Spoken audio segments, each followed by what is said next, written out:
আচ্ছা কবির ভাই, হ্যাঁ ভাই, বুঝতে পারছি একটু হ্যাঁ ধরতে তো পারবেন, আপনি একজন সফল মৎস্য চাষী, আপনি তো ধরতে পারবেন। একটু বলবেন ভাই, একটু হাতে রাখেন, আমি একটু কথা জিজ্ঞেস করি। সেটা হচ্ছে যে তেলাপিয়া মাছ তো মোটামুটি বাংলাদেশের এখন জনপ্রিয় মাছ, কারণ তেলাপিয়া এবং পাঙ্গাস যদি না থাকতো তাহলে আমাদের পুষ্টির চাহিদা অনেকাংশেই ঘাটতি পড়ে যেত। তো এই আমিও তেলাপিয়া আমি কালে ভদ্রে কিনি আমার ছেলে মেয়েদের জন্য, কিন্তু অন্যান্য তেলাপিয়া আমরা যেগুলো খাই ওগুলো সাধারণত একটু কালচে টাইপের হয়। তো আপনাদের তো সুন্দর পরিষ্কার কেন? নদীর পানি তো সব মাছ হইলো পানির কারণে, পানির মাছের কালার ভালো থাকে, স্বাদও ভালো থাকে। দর্শক শুভেচ্ছা জানাচ্ছি ডাকাতিয়া নদী চাঁদপুর সদর থেকে। তো আমি এখন যাচ্ছি আমাদের এই যে কবির ভাই, মিস্টার কবির। তো কবির ভাইয়ের আমন্ত্রণে আজ চাঁদপুর এসেছি। কবির ভাই এখানে কেস কালচারে মাছ চাষ করে থাকেন। তো আপনাদেরকে এই মাছ চাষের সম্ভাবনার গল্প শোনাবো, এবং আমি চাচ্ছি যে আসলে এই মাছ চাষটা সারা বাংলাদেশে ছড়িয়ে পড়ুক।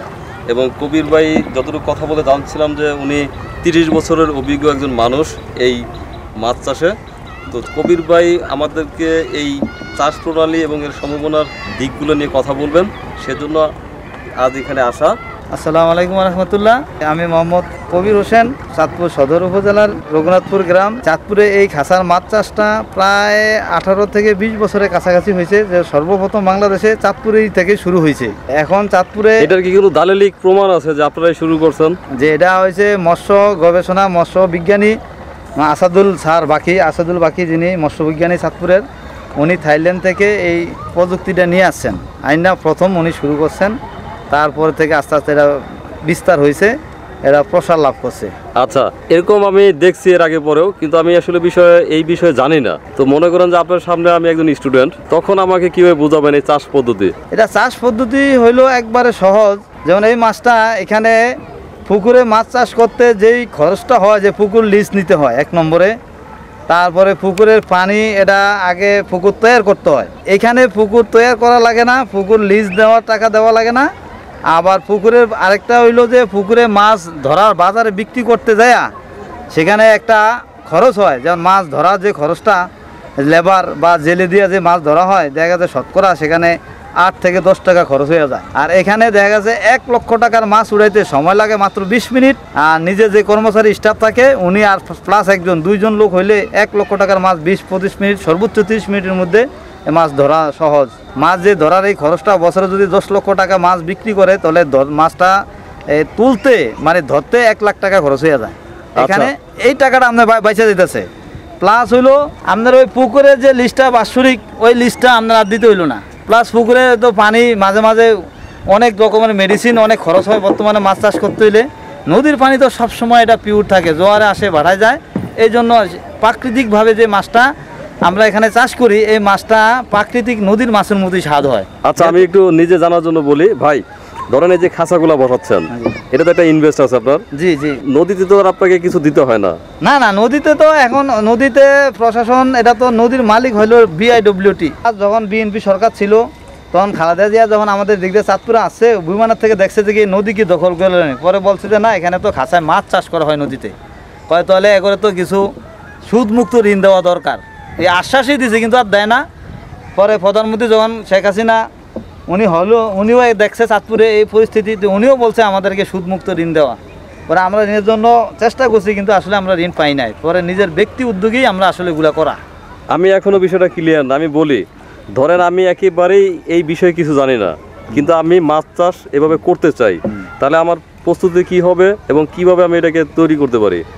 এটা সর্বপ্রথম যেটা দরকার সেটা হচ্ছে আপনার আগে কেজ তৈরি করা। যেমন খাঁচা, যেমন 10 ফুট হইলে পাশে, আর লম্বা হইলো 20 ফুট। এই 10 ফুট বা 20 ফুট দেখা যাচ্ছে 200 স্কোয়ার ফুট জায়গা হয়। এই 200 স্কোয়ার ফিট জায়গাতে আমরা প্রথমে ছোটো 3 ইঞ্চি সাইজের মাছ পুকুরের থেকে 2 থেকে 3 ইঞ্চি মাছের সাইজ নিয়ে আসি। ওই সাইজের মাছ যদি এক খাঁচায় 1000 পর্যন্ত রাখা যায় বা আরও বেশি, এটা পর্যায়ক্রমে 1 মাসের পরে এটা আস্তে আস্তে যখন একটু 5-6 ইঞ্চি হয়, তখন এই মাছটারে তখন আপনার ওই 500 করে পার খাঁচায় দেওয়া হয়। 10 ফুট বাই 20 ফিট একটা কেজ তৈরি করতে যে খরচ, এটা হইলো আপনার 2টা ড্রাম লাগে, আর প্লাস হইলো 70 ফুট পাইপ আর বাঁশ এভরিথিং, তারপরে ওই যে রশি, প্রায় একবারে 18 থেকে 20 হাজার টাকা এটা খরচ হয় আর কি, জাল সহকারে একটা কেসে কমপ্লিট হয়। কেজ কমপ্লিট 18 থেকে 20,000 টাকার মতো খরচ হয়। আচ্ছা, আর এখন এক বছরে একটা কেজে মূল খরচ যেটা সেটা হলো মাছের খাবারে। মনে করেন আপনি একটা কেজে যদি আপনার 500 মাছ দেন, 500 মাছ দিলে এই 6 মাসে 500 মাসে আপনার একটা মাছ 6 মাসে 500 গ্রাম থেকে 700 গ্রাম পর্যন্ত হয়।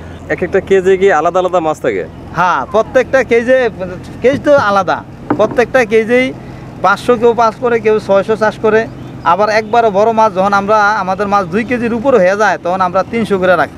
আপনার এখানে যে কেজগুলো দেখলাম, সাধারণত এখানে কোন ধরনের মাছ চাষ করেন? সাধারণত এখানে তেলাপিয়া মাছটা বেশি চাষ হয়, তবে আমার যে কেজ আছে, আমার এই কেজে আমার খাঁচায় সব রকমের মাছ আছে, রুই, কাতল, মৃগেল, কালীবাউস, এমনকি আমি ভিয়েতনামের শৈল চাষ করছি আচ্ছা, আমার এই কেজে। এবার ধরেন এই যে আমি যদি চিন্তা করি যেটা তো নদী, তোদের তো আলাদা খাবার দর, আমার সাধারণ দৃষ্টিতে মনে হয় যে খাবার দেওয়ার দরকার নাই, কিন্তু আসলে কি খাবার দেওয়ার দরকার আছে কি নাই? না না ভাই, খাবার তো অবশ্যই লাগবে, যেহেতু প্রাকৃতিকভাবে একটা কেজে যদি আপনি 100 পিস মাছ ফালিয়ে রাখেন বা 50 পিস, তাহলে খাবার না দিলেও বড় হবে। যেহেতু প্রাকৃতিকভাবে যে খাবারটা হয় ওইটা তাদের হয়ে যায়, 50টা মাছ হইলে এরা হবে বড়। কিন্তু কিন্তু আমরা তো মাছ তো 50টা মাছ চাষ করে তো আপনার স্টাফ খরচ, তারপরে জালের ড্যামেজ হয়ে যাবে আস্তে আস্তে, আমরা অনেক খরচ আছে, এটাও আমরা আসবে না। এই জন্য আমরা মাছ বেশি চাষ করি। বেশি চাষ করলে তো অবশ্যই এখানে খাবার দিতে হবে। একটা কেজের কথা বলছিলেন প্রায় 20,000 টাকা খরচ হয়।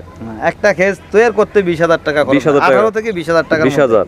এখন ধরেন নতুন একজন উদ্যোক্তা হয়তো তার বাড়ির পাশে নদীতে আপনার মতো খাঁচায় মাছ চাষ করবে, তাহলে কতটুকু ইনভেস্ট নিয়ে মোটামুটি শুরু করতে পারবে সর্বনিম্ন বলবেন? কারণ আমি কোনো মানুষকে সর্বোচ্চ ইনভেস্টের দিকে যেতে না করি প্রথম দিকে, কারণ অনেক কিছু বোঝার আছে। আপনি 30 বছরের অভিজ্ঞতা লব্ধ যে জ্ঞান, সেই জ্ঞান কিন্তু সে অর্জন করতে না পারলেও শুরুটা ছোট করে করলে হয়তো একদিন সে করতে পারবে। তো যদি একটু আইডিয়া দেন। সর্বনিম্ন আমি মনে করি যে যদি কেউ মনে করে যে আমার বাড়ির পাশেই নদী, একবারে আমি যেখানে বসবাস করি সেখানে এক্সট্রা কোনো লোকের দরকার নাই, আমি নিজে হয়তো, এটা তো বেশি সময় দেওয়া লাগে না, সকালে 5 মিনিট লাগলো, আমি কিছু 2টা কেজে বা 3টা কেজ করলাম। 2টা কেজ করলে আপনার 40,000 টাকা খরচ হলো। যদি 2টা কেজ করলাম, 2টা কেজে খাবার দিলাম, 5 মিনিটের সময় ব্যাপার।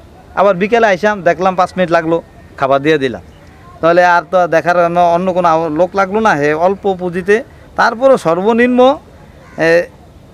1 থেকে 1.5 লাখ টাকার নিচে এই কাজ না দেওয়াই ভালো। গিলিয়া 2টা কেজে তার 60 থেকে কমপক্ষে 500 কেজি করে 1 টন খাবার সে লাগবে 2টা কেজি। খাবারের দাম কেমন পড়ে? খাবার ধর না বিভিন্ন রেটের আছে, কোম্পানি 70 টাকা মানে 65 টাকা করে কেজি শুরু করে 70-80 টাকা পর্যন্ত আছে তেলাপিয়ার। যে যেটা খাবার, নদীতে সব খাবারই আমি মনে করি ভালো, যে যেটা খাবার কোনো সমস্যা নাই। আচ্ছা, এবার একটু বলেন এই যে মাছের যে স্বাদ বা গুণাগুণ, এই যে বাইরের আপনার পাশের যদি আমি নদী চিন্তা করি, এই দুটার মধ্যে গুণগত পার্থক্যটা কতটুকু? না না, এই নদীর মাছ আর এখানে তো নদীতে চাষ হইতেছে, এখানে কোনো ডিফারেন্সই নেই। আপনার নদীর মাছ আর এটার মাছ তো সেম, যে নদীর পানিই তো। না, নদীর পানি। এখন আমি যদি গরু পালন করি, তো শেডের ভিতরে গরু রাখা আর ঘরে একই বাড়িতে যদি আপনি আলাদা গরু পালন করেন, দুটা তো 2 রকম হবে, একটু তো গুণগত পার্থক্য থাকবে। একটু তো যেহেতু এটা তেলাপিয়া মাছ, তো নদীতে আমরা খোলা খুব কম পাওয়া যায়। দেখা গেছে নদীতে আমরা যেই মাছ, আমাদের অনেক মাছ ছুটা যায় অনেক সময়, বিভিন্ন কারণবশত অ্যাক্সিডেন্ট হইলে বিভিন্ন জাহাজে, তো মাছ যখন ছুটা যায় নদীতে, যেই মাছগুলো চলে যায় ওই মাছগুলো আমরা খাইয়া দেখছি যে সেম। আমি মনে করি যে এই আরও বরঞ্চ আমাদের যে মাছগুলো ওটা নিয়মিত যেহেতু খাবার খায়, এই জন্য মনে করেন এই মাছটা স্বাদ বেশি লাগে। কিন্তু নদীতে একটা খাবার একটা হলো নদীর জন্মসূত্রে, এটা ছোটোর থেকে সে বড় হয়েছে, সেটা আলাদা ব্যাপার, সেটা কিছুটা তো অবশ্যই ভালো হবে। আর যেহেতু এটা আবদ্ধ, তারপরও পুকুরের তুলনায় এখানে অনেক ভালো, সোজা কথা। আচ্ছা, মনে হয় যে নদীর মাছ খাইলেন। ভাই, অফ দ্য রেকর্ড কথা হচ্ছিল যে নোয়াখালী বিজ্ঞান ও প্রযুক্তি বিশ্ববিদ্যালয়ের অধ্যাপকরা এখানে আসছিলেন মৎস্য বিভাগের, ওনারা আপনার কাছে কেন আসছিলেন? ওনারা তো অনেক পড়াশোনা জানা মানুষ। অবশ্যই ওনারা যেহেতু লেখাপড়া অনেক কিছু জানে, কিন্তু ওনাদের যে ছাত্রদেরকে যে লেখাপড়া করা হয় বাস্তবিক কিছু ট্রেনিং দেওয়ার জন্য আমার এখান থেকে কিছু, ওনারা 12টা কেজ মানে 12টা খাঁচা ওনারা নিছিল ভাড়া হিসাবে, নিয়ে ওটার উপরে গবেষণা চালাইছে। গবেষণা করার পরে ওনারা 6 মাস এখানে গবেষণা করছে, করার পরে ওনারা যেই বিষয়ে সফল হয়েছে, সফল হওয়ার পরে ওনারা আমারে ওইখানে দাওয়াত করছে। আমি নোয়াখালী যেটা ওই ফেনী ছোট নদী বলে, ওইখানে আমি 60টা এরকম খাঁচা বসিয়ে দিয়েছি।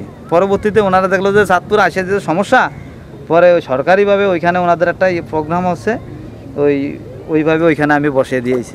আচ্ছা, এখন যদি নতুন করে আমার এই ভিডিও দেখে কোনো ভাই বা কোনো বোন যদি যোগাযোগ করে যে তার বাড়ির পাশে নদীতে এরকম খাঁচায় মাছ চাষ করতে চায়, তাহলে সেই ক্ষেত্রে আপনি তাদেরকে কিভাবে মানে একদম গিয়ে সহযোগিতা করতে পারবেন কিনা? জি জি, আমি ইনশাআল্লাহ আমি তো এরকম অনেক জায়গায় এইভাবে সহযোগিতা করে আছি। প্লাস হইলো সরকারি টিচার ওনারা প্রযুক্তি বিষয়ে ওনারা তো আমার কাছে আছে, আমি ওনাদেরকে খাঁচা নিজে হাতে একবারে আমার নিজের লেবার দিয়ে আমি নিজে কাছে থাইকা মাছ ছাইড়া দিয়ে আছি।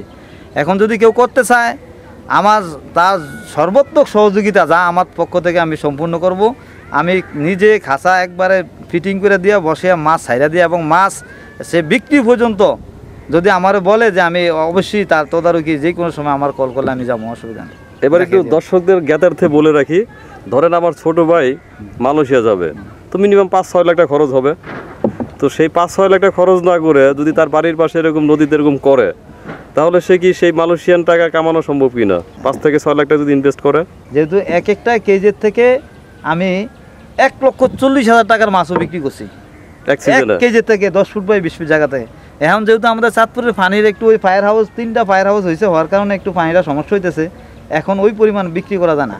এখন সর্বোচ্চ 300-350 কেজি মাছ প্রোডাকশন করা যায় একটা কেজি। এটা তো আপনার নদীর কথা হ্যাঁ, এই বলছেন, নদীতে, যেহেতু কিন্তু অন্য নদীতে অবশ্যই ভালো হবে, যেমন আমরা ফেনী নদীতে দিছি সেখানে ভালো হইতেছে। আচ্ছা আমি বলি, যেহেতু চাঁদপুর তো একটা উন্নয়নশীল জায়গা, দ্রুত উন্নয়ন করছে, তো যে কারণে হয়তো কলকারখানা ইন্ডাস্ট্রি বেড়ে যাচ্ছে, জলবায়ুর পরিবর্তনের কারণে হয়তো ডাকাতিয়া নদীতে এর একটা প্রভাব পড়ছে, যে কারণে হয়তো আপনার ইনকাম কিছুটা কম হয়েছে।